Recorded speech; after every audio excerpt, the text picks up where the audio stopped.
John?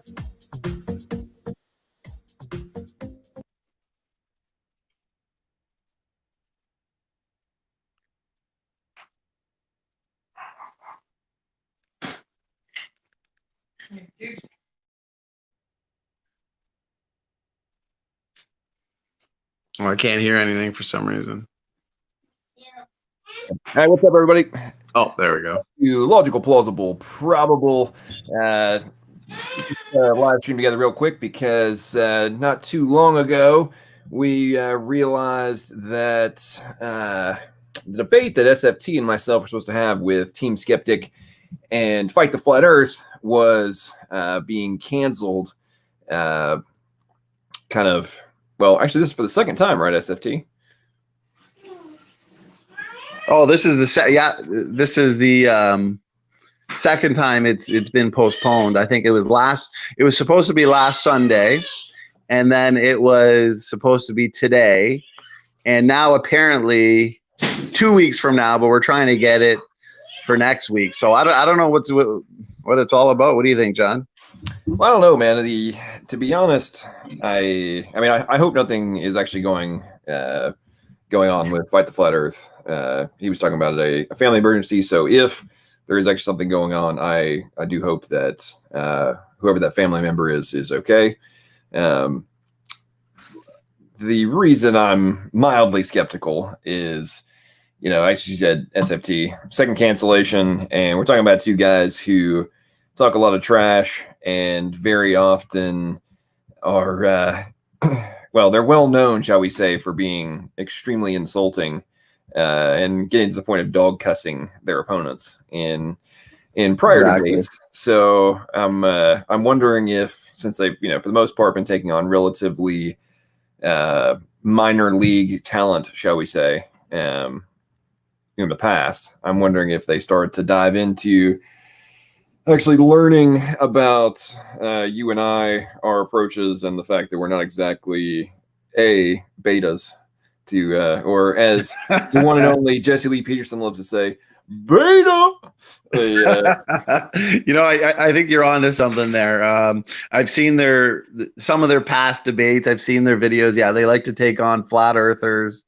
They like to take on, I guess, like you said, maybe some debaters of the minor leagues. And I wouldn't be surprised that they've looked at some of our past debates, looked at some of the material we put out, and they're thinking to themselves, oh man, we're going to need a little bit more time to prep.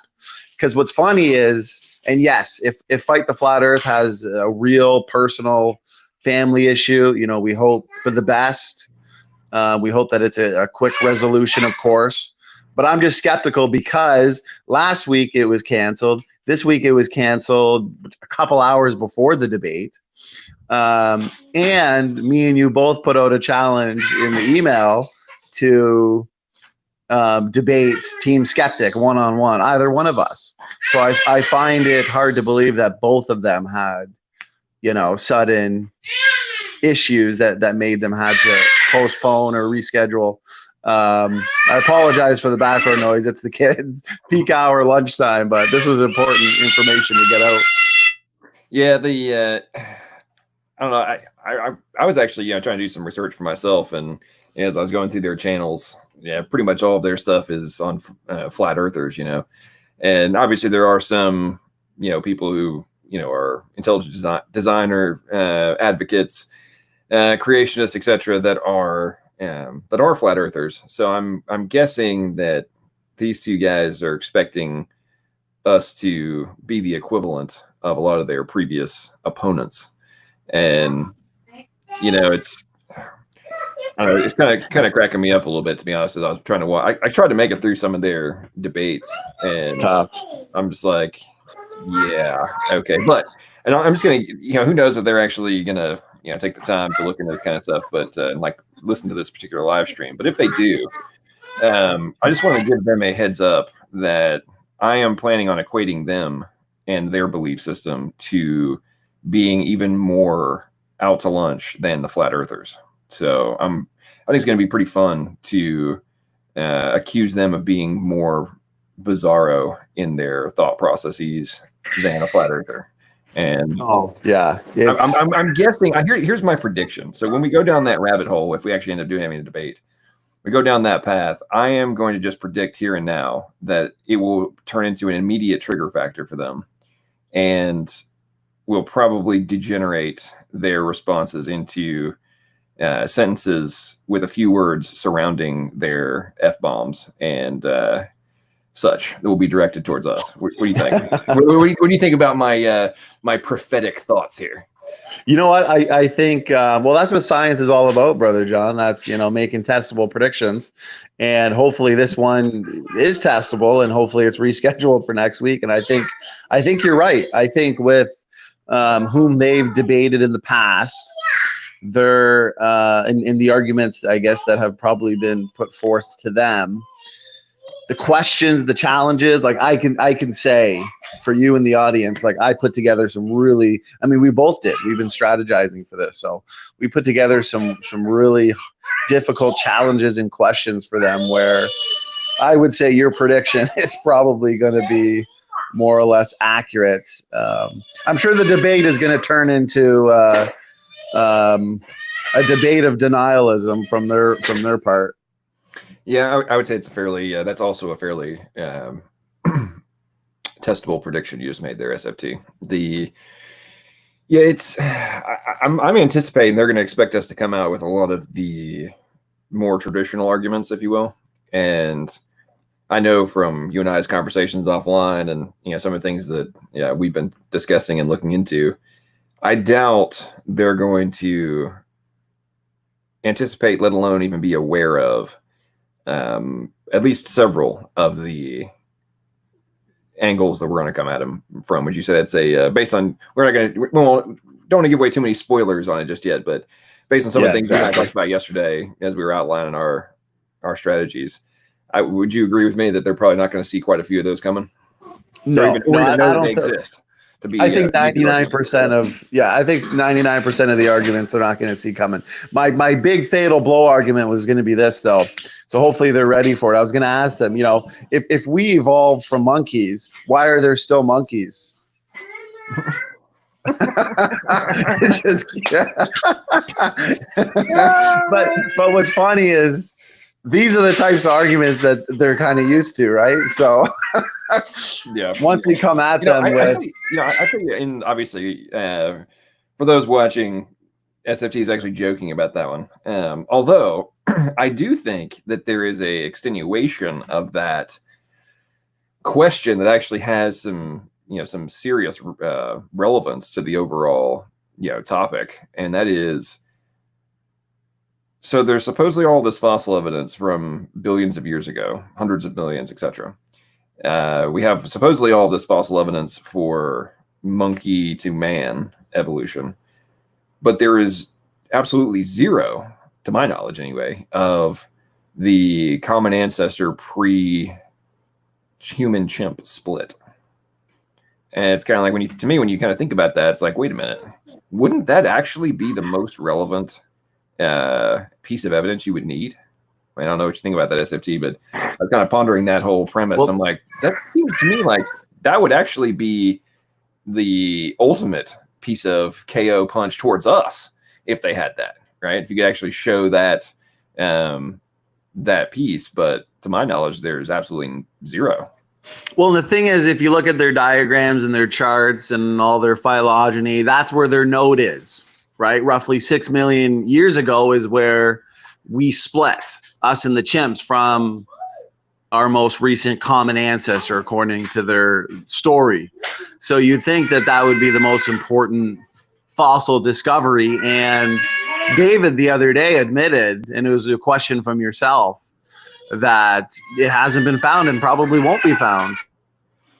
Yeah. I mean, it's so, and that's what really gets me is they claim to have all of these, amphibian to reptile, whale to land mammal, all these different pieces of evidence that are supposedly have occurred dramatically prior to the even reaching the common ancestor between chimps and humans. So how do you have all this stuff from, just from a basic logic standpoint, a basic, paleontology? It's like, how does this get just glossed over and ignored? Because to your point on the, the phylogeny arguments that they make, they're now starting to run into, pretty significant issues with that and we'll dive into crazy detail on this, but I mean, they're starting to see some pretty significant overlaps and incongruence between the different methodologies which they're using to supposedly build their evolutionary trees. And it's like, cool, so you change your formula slightly or your base assumption, and then it completely jacks up your entire evolutionary tree, so that now, based on your new formula, it says that we came, that XYZ came from a completely different line. To me, that would be a significant conundrum to be facing as a researcher of like, okay, cool, so I'm going to publish a paper knowing full well that the argument I'm making is based on another test that was done in a different method, says that something totally different. To me, that's why are you even publishing your paper from the position that this is evidence if you already know that it can be completely discounted or dramatically differed without too much difficulty? What do you think about that, SFT? Oh, I think you're absolutely right. Like, if you look at their own papers, their own literature where their guard is kind of down and they can admit things. Especially when it comes to human evolution, ape to man evolution. The most important transitional forms are missing. They'll admit that it's more of a bush now. They don't know what's related. They don't know how to connect anything. And all their major nodes too. They're pretty well just hypothetical, imaginary when it comes to all your major transitions from, like you and I were talking about the other day, from invertebrates to vertebrates, from prokaryotes to eukaryotes, from fish to amphibian, and it's got to be sad, but you can see them admitting it in their own secular papers. And going back to the debate with Fight the Flat Earth and Team Skeptic, like, these most up-to-date arguments that we're going to bring forth today, I predict they're not going to be ready for it. No, they won't. And Mitchell, from Team Skeptic, we have gotten no excuse for his refusal to accept a one-on-one between either SFT or myself. There was no acceptance, and no, to my knowledge so far, no response to accepting that one way or the other. So we got nothing but we're out. But here's one of my personal theories on why Team Skeptic is refusing to even acknowledge the one-on-one challenge for today.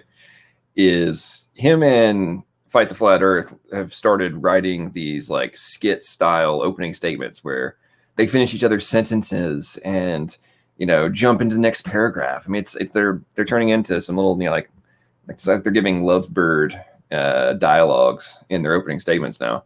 But I'm guessing because if Flight Flat Earth actually had to did have a family emergency, which hopefully he didn't, but if he did, hope they're okay again.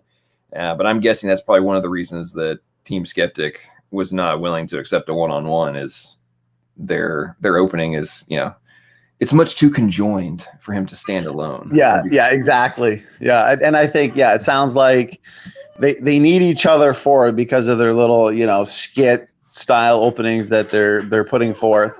And I've noticed that a lot of your popular evolutionists, a lot of your popular atheist channels, it turns out that they are weaker at defending evolutionism than a lot of your lesser known evolutionists or atheists.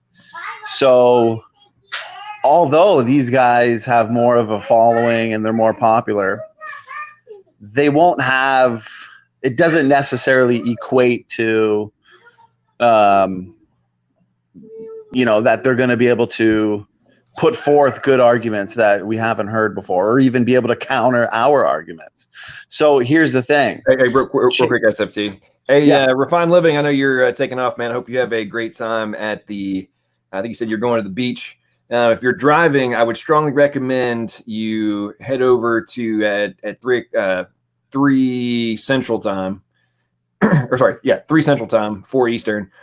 Head over to Smokey Saint's channel. He's going to be having a one-on-one interaction with Immutable Destiny. And if you guys haven't watched it, I would strongly recommend you go watch his interaction he had yesterday with Speed of Sound of Gravity. It was actually very fascinating. I was driving around listening to it, getting out of the car, going to the grocery stores, holding my phone up to my ear. It was good. To their interaction. It was very interesting, and I would strongly recommend y'all go check that out. It'll be kicking off 3 Central, 4 Eastern over on Smokey Saints. I'm going to put a link into this. And before I wrap up this one, because I've got to cut out in about 30 minutes.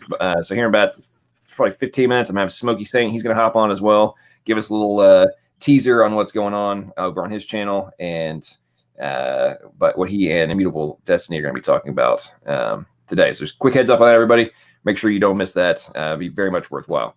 All right, so back to you, SFT. What were you saying, man? On the weaknesses of these super popular atheists, right? Actually, in regards to evolution, oftentimes. So I find that the super popular atheists are actually oftentimes even worse at defending their religion of evolutionism. And here's the thing: because they're popular, because they have a major following, a lot of these more popular atheist YouTubers, they have more to lose, right? So if they're going to get into a debate with 2 informed creationists like ourselves, and just get completely demolished, that's going to hurt them, right? Because they've got a larger following, they've got a large following to please. So that's really my only point there. But that's why I do have a suspicion there that Team Skeptic, even though we did challenge him, we said, write an email. We said, okay, that's fine. We can reschedule the 2v2, but why don't we just do a one versus one? Man up there, Team Skeptic. And yeah, you're right. We didn't get any responses or anything like that. So. Yeah, I think you have a very, very valid point there. I mean, it's kind of interesting. I think it goes all the way up to, folks like Matt Dillahunty, for example. And, if you actually listen to his, counterpoints over on, the atheist experience or on debates he's had on Modern Day Debate and other locations, he issues the very common talking points to which you and I both know and are even in the academic community are no longer considered valid justifications for a lot of the arguments that are being put forth. And I often wonder, to your point, if 1, he just doesn't know, or 2, he knows if he allows the argument to actually go down that path, that you'll get absolutely annihilated. And then how that extenuates over to their the philosophical side. Right. It's like, if you're so dependent on chance and undirected process resulting in something as complicated as life, then arguing that there is no cause requirement for the laws of physics, it becomes a much easier position to take, or that moral truth and absolute truth and logic and all those kind of things are nothing but manufactured elements of the material world versus things that are immaterial and are not dependent upon our physical existence. And I think I know a lot of times the atheists try to completely separate the two and say that there is no bearing. And it's like, no, not in my opinion. Not if you actually start to, peel back the layers of the onion, as the saying goes, and start to look at it, you'll find that at the core, there's a very strong correlation between the two. And I think it almost requires, and this is part of I go on tangents about this sometimes, but I often wonder if it's part of the reason that atheists are so desperate for evolution to be true, is they either consciously or subconsciously recognize the utter devastation it would bring to their foundational arguments. And right, exactly then it's right. like, how do I take you seriously at this point? Here's the thing. They'll often, and we've both heard it a million times in debates, I know I have, okay, you're disproving evolution, they'll say. How does that prove your God, or how does that prove creation? It's like, deep down inside, like you said, they know how desperately they need evolution to be true. Because if it's not true, what's the other alternative?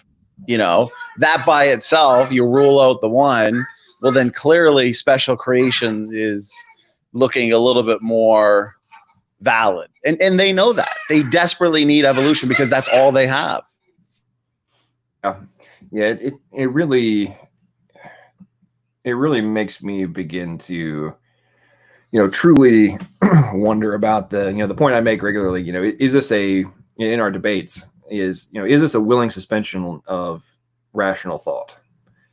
And when you really start to look at the their own evolutionary timelines, it's like, okay, you do realize that you have to completely suspend the foundation of your argument, about natural selection and things of that nature that supposedly have resulted in all these more advanced functions, in order to explain earlier functions, which per your own arguments, you say didn't apply. Like, how does the more advanced feature that is dependent upon specific conditions in order to even be needed, how does it come into existence before the conditions made it be needed? I mean, you just think about that for 1 second. It's like you're creating an ultimate chicken and egg, like all the way down in both directions on the timeline. Does that make sense? Oh, it does. And even their own timeline, if you think about it, and we've touched on this before, John, just their timeline between the split from their hypothetical common ancestor, say 6 million years ago, even if, because they'll oftentimes harp on, the genetic similarities, we're only 98% similar to chimpanzees, even that, which is not true. We're more like 88, 87% similar, probably even less. But even if you want to just ignore the gaps, the copy number variations, the indels, for example, okay, let's just say we were 97% similar. That's still millions and millions, I think like 30, 40 million DNA differences that have to arise and have to become fixated within that 6 million years. The time needed, I mean, there's a huge waiting time problem for that. Not only that, to get all those fixed differences, because there's fixed differences between us and the chimps. There's no fixed differences just within humans. This is a major, major problem for their timeline. But even that, what we know about deleterious mutation accumulation, even while they're waiting for just 1 or 2 beneficial mutations to become fixated in the population, thousands, maybe even millions of deleterious mutations are accumulating at the same time. So even when they finally get, let's say, one beneficial mutation that can be fixated in the population, they've already accumulated countless deleterious mutations that are just going to overwhelm that one beneficial mutation. And we always say that, you know, there's no amount of beneficial mutations, especially the one or two that they can point to, that can counterbalance the accumulating damage from these deleterious mutations. So just that timeline, let alone all the other timelines from their, you know, fish to fisherman, I couldn't imagine being on their side and having to defend that idea and that proposition. It's ridiculous. Yeah, it really starts to take on a very, to me, almost a ludicrous position when everything you just talked about, and then you combine that with the novel gene sets. And, you know, people think about that from the standpoint of, oh, well, there's only 400 gene differences or whatever between, you know, 400 unique novel genes between, you know, species A, species B. It's like, yeah, but you got to think about this from a, how did this actually come? How did this gene actually form through the evolutionary process that's being presented to you?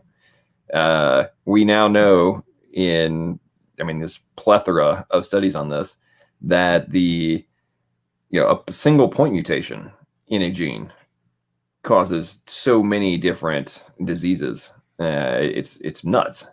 It's like, okay, so how does natural selection, that is, you know, applying to fitness, if a single mutation occurs in gene A and now they have condition B or condition A, how does that get selected as being an aspect of fitness? I mean, you just kind of think about this logically, right? And I don't really get that whole deal. But so we've been on a tangent here. Smokey Saint, thanks for joining us, man. I know you've got your live stream coming up here in about 35 minutes with Immutable Destiny over on your channel, right? Yes, sir. Yeah, thanks for having me on and giving me that plug, man. Really appreciate it. Great brother in Christ. Thank you so much. Appreciate you. Oh, you're welcome, man. I just want to tell y'all too, his discussion yesterday with Speed of Sound was very interesting. But I tell you, was it the night before when you had Sam Shamoon? Yeah, Sam Shamoon. I was just, you know, doing an impromptu late night review of his debate with Kwaku, the Mormon.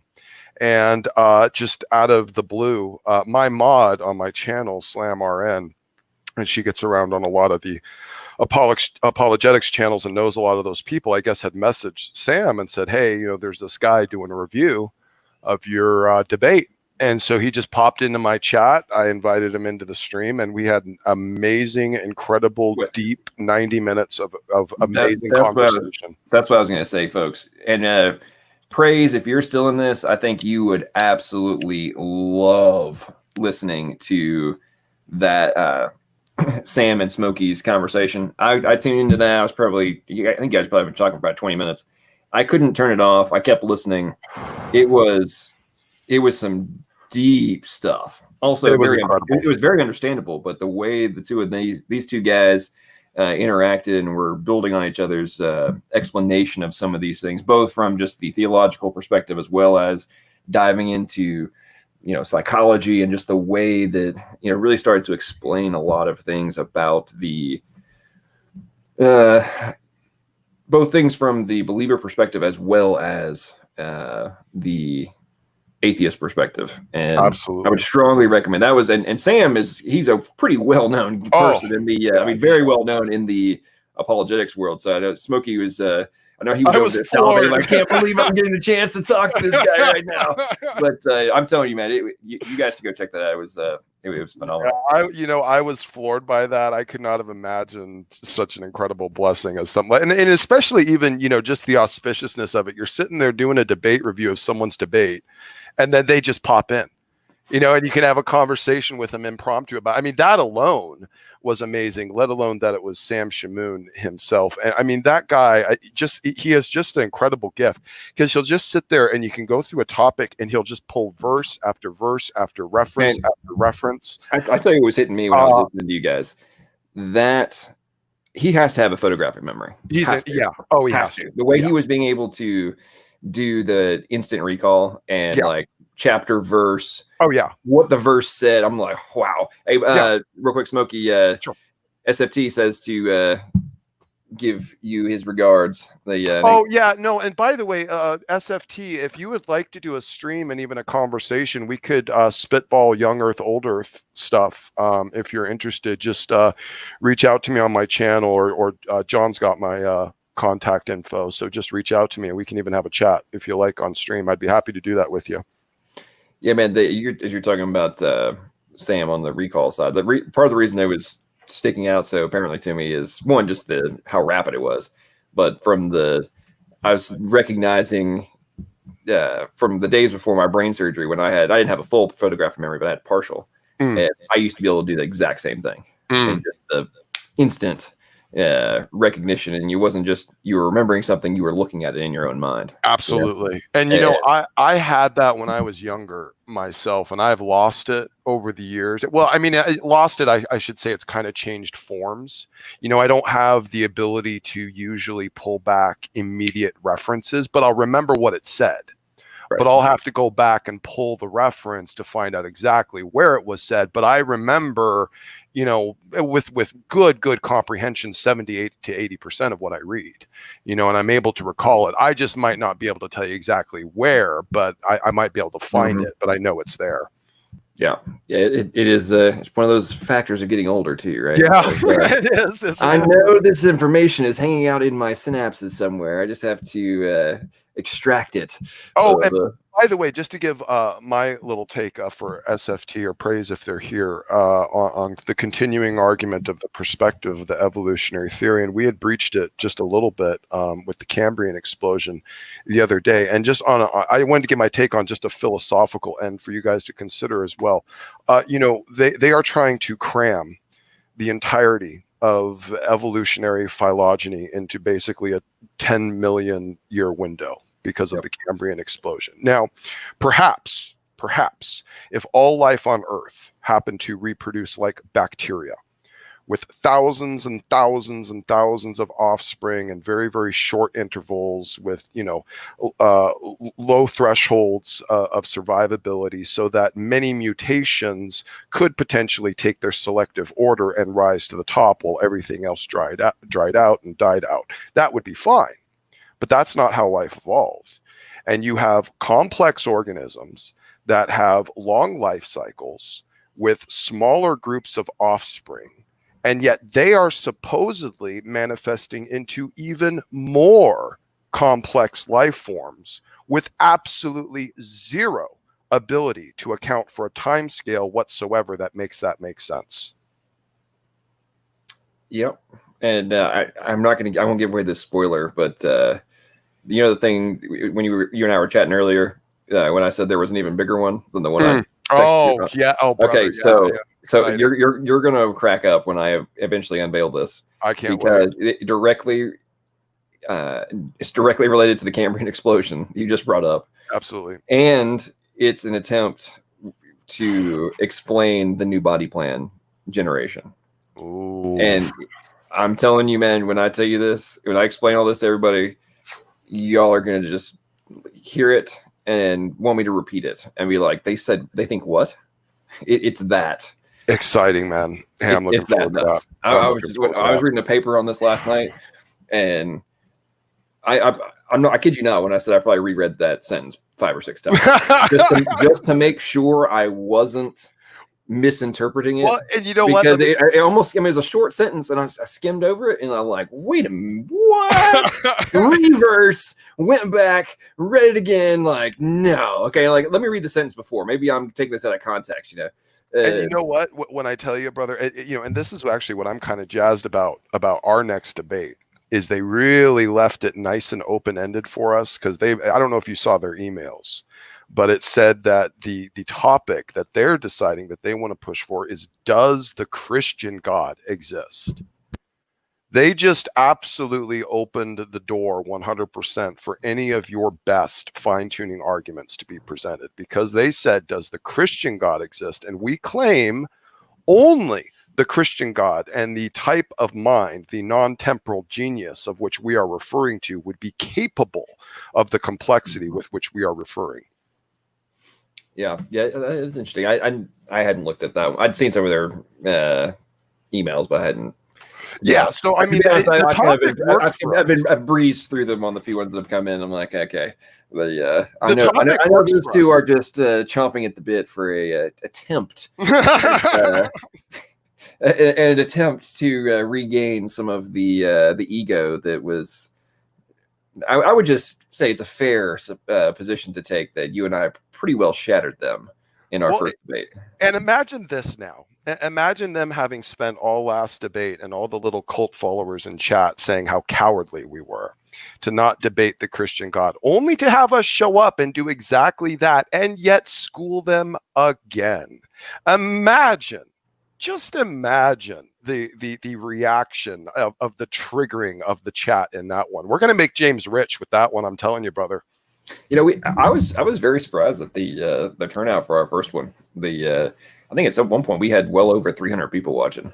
Yeah, and you know, even the views afterwards stayed real strong. I mean, we were up there with a lot of the other debates. Like, we had quite a lot of traction. Yeah, we did. Yeah, I think they keep. I honestly think I'm coming to the conclusion that a lot of the atheist subscribers over on MDD, I think they come back just hoping that at some point one of their champions will not walk away after suffering humiliating defeat of I don't get me wrong. I mean, some of the atheists get better arguments, and sometimes, you know, folks on our side aren't as good. But I mean, it's starting to get pretty apparent that they ain't got much. Exactly. And let me tell you something. As you and me, progress and continue to do this, and we take out the pawns on the chessboard, the people that have been equipped with the terrible arguments by their supposed, intelligentsia of their ideologies, they are going to start, as the dominoes start to fall, we're going to get the attention of the higher ups that are the ones generating these terrible arguments. And then we'll be able to step into a whole new realm of conversation. And this is why I really like the idea of when you find an amazing argument, when you find an incredible point, when you find something that's like, oh, wow, I could decimate, an atheist perspective like this, save it for an actual debate. Because, and let me tell you something, I mean, of all my sociological, cultural, historical, philosophical perspectives of scripture, I'm not exactly running out in a jump to just unload them all on the universe. I want them to come out in substance and context. And so what I'm hoping is that my better arguments, my creme de la creme, are being saved for the specific atheist agitator that happens to trigger them. Well, I think it's a very good, definitely a very good mindset. I always want to have a few extra arrows in the quiver, as they say. Amen. Or from a World War II perspective, we could just shoot you with normal missiles and bombs, but we're going to give you a chance to surrender. Exactly. If you don't, we're going to nuke you. Exactly. Oh, you're not? Okay, I'm going to nuke you with with Fat Boy. And what was the other one? It was Fat Boy and Moab. The mother of all bombs. Yeah, I'd say what I don't know if you've ever seen a video of the mother of all bombs like being tested and stuff. Epic. Nuts. Yeah. By the way, I mean, it's sad because you're not really able to grasp the scale, but it's actually frightening. I mean, the fact that we actually do have that type of power just at kind of ready disposal is frightening. Yeah. I was thinking about that one time when I was driving around. I'm so weird. I have random contemplations while I'm driving around in my car, but I was thinking about it one time in relation to I was putting it in comparison of the more advanced hydrogen bombs and stuff, right? Their range of decimation and everything. Right. And I was doing the math of So basically, the majority of my county would be completely taken out. Oh yeah, with absolutely. a modern, a much more advanced hydrogen bomb. Absolutely. And you And start not to mention the radius outside that'll become uninhabitable just from the blast zone radius. I mean, you'll basically wipe out pretty much all life with, I think it's even within 30 or 40-mile radius of it. So I mean, it's ridiculous. Yeah, it's insane. We just don't even take that kind of stuff into account. No. And you and I have talked about this in the past, but just the whole premise of, or the end result of so much of humanity living in, these, in the concrete jungle, and how much our perspective of the world itself it shrinks because we stay inside of this like very, very small little urban box. And that becomes for all intents and purposes, becomes our world. Absolutely. And it's like, if you never drive 25 miles in any direction out until you're in the middle of nowhere, and 99% of your time is inside of a 10-mile radius, do you actually think you have a real perspective on like bigger picture stuff? Or whether it be geopolitical, whether it be economic, biological, philosophical, all these kind of things. Like, if you're staying inside this little niche, do you actually think you have an open mind for thinking about things outside of whatever your current position is? And I think about that in a lot of times, just in context things that you're discussing right now, but just in general, of when I contemplate how my knowledge and perspective has grown over the years. But a huge portion of that's been from reading and searching for new information, but then also the fact that I've had the opportunity to travel a lot. And I think it forces you to truly think about, is my position 100% correct? Or could I be wrong? Or how do other people view the same thing that come at a completely different angle? And that's why I believe there is nothing wrong whatsoever with challenging the atheist, or really any worldview perspective, to provide you with some semblance of falsifiability criteria for what they believe. And I've heard Matt Dillahunty himself say this a couple things, that if your beliefs are not falsifiable, they're probably not respectable. So when an atheist is telling me no evidence, no evidence, no evidence, and I'm just unloading just truckfuls of evidence onto him, and all he can continue to say is no evidence, I could start to draw the rational conclusion that either A, he doesn't know what evidence is, or he's incapable of recognizing evidence. Now, at that point, once I have received enough information to lead me to the conclusion that I might be dealing with an irrational and or dishonest interlocutor, it would behoove the conversation for him to then explain to me what he would classify as evidence. Now, once you do that, atheists have two options. They can run or they can engage. The ones that engage usually regret it. Because what an atheist will usually qualify for evidence in their mind as an answer to your question will in no way, shape, or form carry over to how they classify evidence for any other thing in their life that they believe. So they have a very, very specific, constrained, narrow-sighted standard of evidence that they put to theism that they do not put to any of their other worldviews or ideologies. And that is something to exploit. So what I do tend to find, and again, I'm not trying to lump all atheists here, but there is a common response I get when I pose this quandary to them about the structure of this morality. The atheist wants to try to always push it into your burden of proof. And the moment you ask them to have a burden of proof, you're doing something immoral or wrong. But they're the ones providing information they might not have a burden of proof at all to rely upon, or even something that's realistic. So when they answer the question, they tend to do one of two things. Either A, they prove that they have an unrealistic standard of evidence, like the equivalence of saying, well, if God could create a square circle in front of me, I'd believe. They're trying to go down the Cartesian certainty. Right. Right. So they end up posing unrealistic standards that can't possibly match up in our reality, which are easy to exploit philosophically. Or B, gosh, lost my train of thought. Sorry for interrupting you there. No.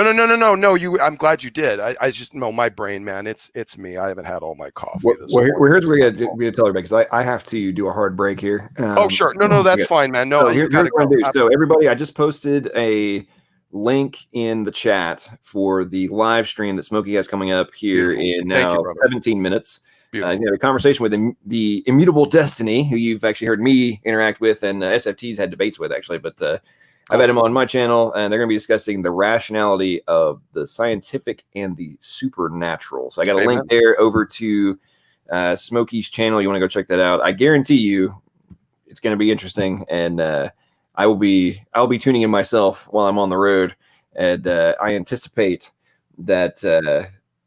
Well, let's just say I'm expecting it to be interesting. I think it'll be interesting. And I'm looking forward to listening to Immutable Destiny attempt to explain how there isn't a interesting explanation for the scientific via the supernatural. But indeed, especially if he's willing to accept one over the other, what's going to be very interesting. And God bless you for ending on time for me to be able to pound a second cup of coffee, brother. Thank you. Awesome. Thanks a lot, everybody. Thanks for stopping by. We'll be take care, man. Sucks that we weren't able to have the debate over on MDD today, but it will happen, and hopefully, anyway, either next week or the week after. And hope you guys will make sure to tune into that. Go check out Smokey's live stream over with Immutable Destiny on his channel. There's a link for it in the live chat.